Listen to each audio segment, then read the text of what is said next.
Banyak yang akhirnya bertanya, apakah metode ini benar-benar efektif untuk men-tackle akar permasalahan? Assalamualaikum warahmatullahi wabarakatuh. Saya Ferel Bramasta, anggota DPR RI Komisi 10 dari daerah pemilihan Jabar 7. Saya sepakat bahwa pendidikan karakter adalah fondasi penting untuk membangun generasi muda. Oleh karena itu, saya sangat mengapresiasi upaya pemerintah daerah untuk menerapkan kedisiplinan dan juga akhlak yang mulia untuk pendidikan karakter siswa-siswi yang sedang mengalami masalah perilaku. Namun, dengan hal ini, saya mencermati adanya kekhawatiran dari berbagai pihak, terutama beberapa orang tua yang concern mengenai polemik pro dan kontra terhadap kebijakan tersebut. Apalagi, pendekatan yang digunakan adalah military approach. Banyak yang akhirnya bertanya, apakah metode ini benar-benar efektif untuk men-tackle akar permasalahan? Kita semua perlu melihat hal ini lebih mendalam. Dalam banyak kasus, perilaku menyimpang bagi para anak-anak muda atau remaja ini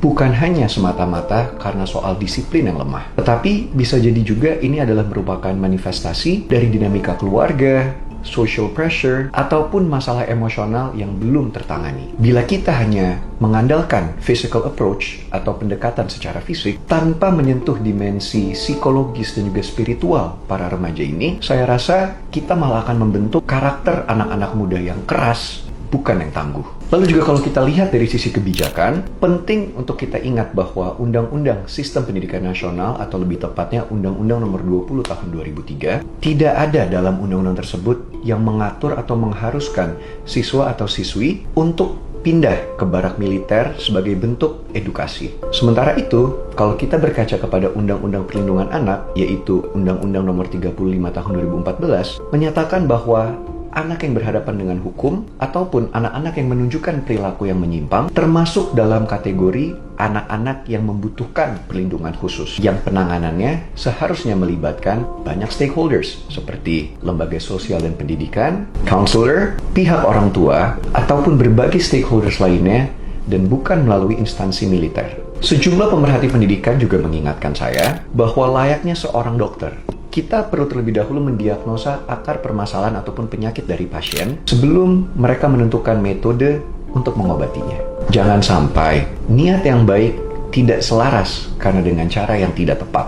Sebagai wakil rakyat dari daerah ini, saya rasa penting untuk kita semua bisa mencermati persoalan ini dengan baik. Tentunya mengenai pendekatan pembinaan yang akan diterapkan. Setiap intervensi terhadap perilaku anak tentu perlu mempertimbangkan interaksi mereka dengan lingkungan sosial secara menyeluruh. Sebagaimana ditekankan dalam HBSE, Human Behavior in Social Environment, artinya pembinaan itu tidak cukup semata-mata hanya menekankan kedisiplinan, tetapi juga harus menyentuh berbagai aspek seperti psikologis, spiritual, emosional, dan juga kultural dalam ekosistem kehidupan seorang anak. Saya juga akan mendorong di Komisi 10 DPR RI untuk lebih memprioritaskan isu ini, terutama mungkin dengan mengadakan rapat kerja dengan Mendikbudrismen untuk bisa berdiskusi dan berdialog lebih lanjut lagi mengenai model pembinaan semacam ini, komprehensif yang tentunya sesuai tupoksi saya di tingkat nasional. Kita ingin memastikan bahwa setiap kebijakan yang menyangkut pendidikan dan perlindungan anak itu berjalan sesuai aturan. Tentu selaras dengan nilai-nilai kemanusiaan dan juga prinsip pendidikan yang harus pro dan juga berpihak kepada tumbuh kembang anak bangsa Indonesia. Bagaimana menurut kalian? Silahkan share di kolom komentar di bawah ini. Sekian dari saya. Wassalamualaikum warahmatullahi wabarakatuh.